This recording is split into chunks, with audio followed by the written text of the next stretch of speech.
don't buy electric car, don't buy electric car. Hello. I've always associated congestion charges and fees with city centres preventing car emissions, but not with Tesla superchargers. So I was a bit surprised to see this warning on my touchscreen when charging my Tesla.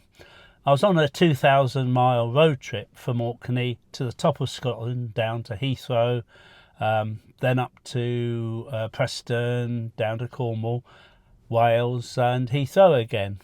And so it was quite a long journey. Hi folks, my name's Nigel and thank you very much for joining me today. Please consider subscribing, it's free, and give me a like if you did. I'm just an old man driving a Tesla after 50 years of driving petrol and diesel vehicles. Once a year, Jennifer, my Canadian wife, visits her family in Canada. Last year she flew from Orkney to Heathrow and then on to Calgary, but this year we decided to drive the distance from Orkney where we live. It's a long drive, but it would be free as I accumulated enough free supercharging for most of the trip. And let me explain.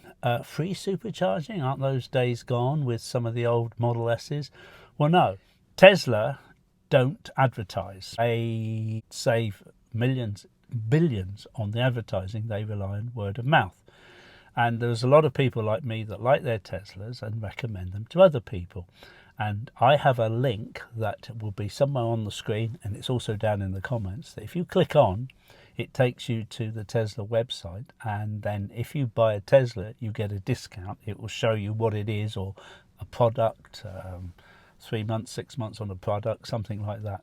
And I also get some free supercharging miles, and this adds up over the years. It means that I can drive a long way once a year, and it's free supercharging all the way. That I like. So all you have to do is click on the link and buy a Tesla in any country.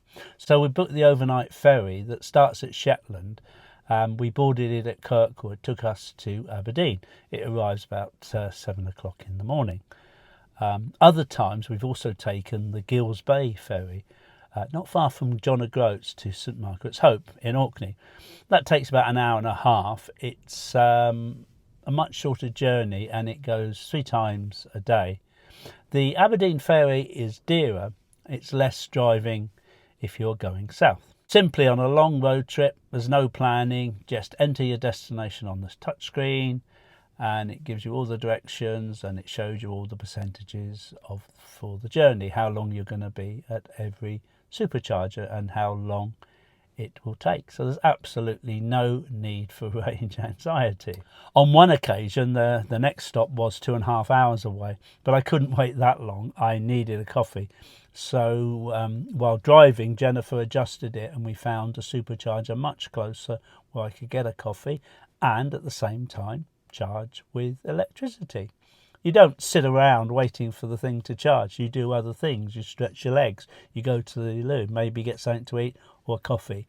I have never waited for this car to charge up. Never. It's a fallacy. And when you see those YouTubers that do, they're going to 100%, sat around and sort of doing all this and saying, oh, this is don't buy electric car, don't buy electric car. But that's nonsense. It's rubbish. You do other things. Yes, it's really nice. I've heard lots of ill-informed YouTubers say an EV is fine for your wife driving into town doing the shopping, but that's absolute nonsense. Jen and I have driven to Portugal from northern Spain, all over the UK without any problems, and we've never had any range anxiety. I mean, we live as remote as anyone can live in the UK, in a small island in the Orkney with 350 inhabitants, and we drive south down to London and Cornwall.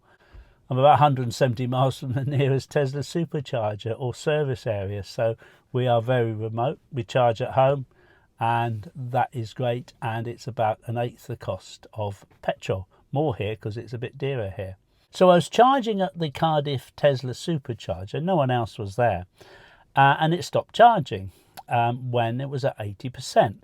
Now the sign came on the screen, it said vehicle has exceeded 80% charge level.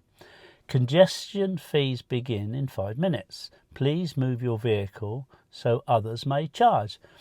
And I don't think I quite understood it initially, because I thought perhaps it was a malfunction, that it didn't make sense. Then it said congestion fees have started, but I was never charged, and I got an email saying, no, we're going to waive it this time. But this doesn't deter me from anything about a Tesla. It's one of those things that I'll be interesting to know what other Tesla drivers say about it. And of course, you don't need a Tesla to use a supercharger, whether they've encountered this. So I think Tesla must be experimenting with the software, preventing drivers charging over 80% full, as it means they could charge 2 or 3 times the number of cars, as over 80% charging is much slower. My LFP battery, Tesla recommend charging to 100%. But that's not the case with non-LFP Teslas and some other EVs. It does vary.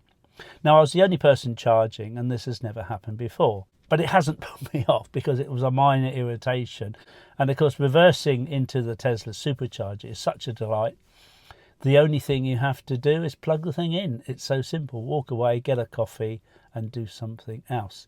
There's no apps to fiddle around with. Imagine going into a grocery shop, and before you can buy a product, you have to log in before you can buy something and then pay for it. It's an absolute nonsense. EVs should be no different. Yes, there's an electrical charge, but the car manages that, not the app. I mean, it's absolute nonsense.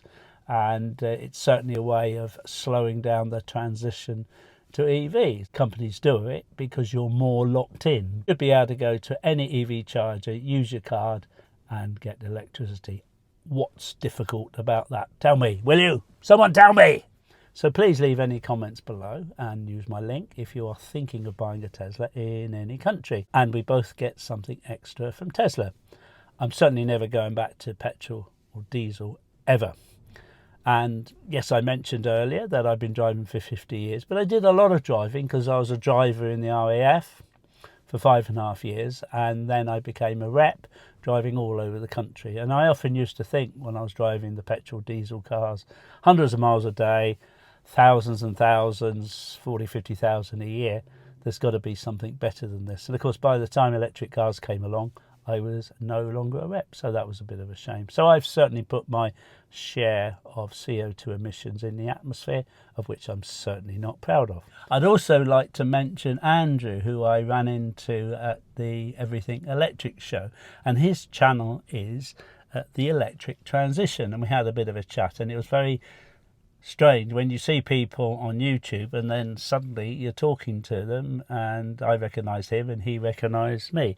What I like about his channel, it's very informative, and he goes into a lot of detail about a lot of subjects. I tend to ramble a bit, and but he is very specific and very precise. And good work, Andrew, and please consider subscribing. And I know I've got a few extra subscribers since he mentioned me on his video, and maybe next year we can meet up at Farnborough and have a coffee and discuss things, maybe even interview. It'd be nice, interesting to perhaps interview Andrew how you got into YouTubing and electric vehicles. So thanks very much for joining me today. I do hope you can subscribe and maybe like if you did, and drive safely. See you next time. Don't forget to use your reusable coffee mug wherever you go. And take care. Bye for now.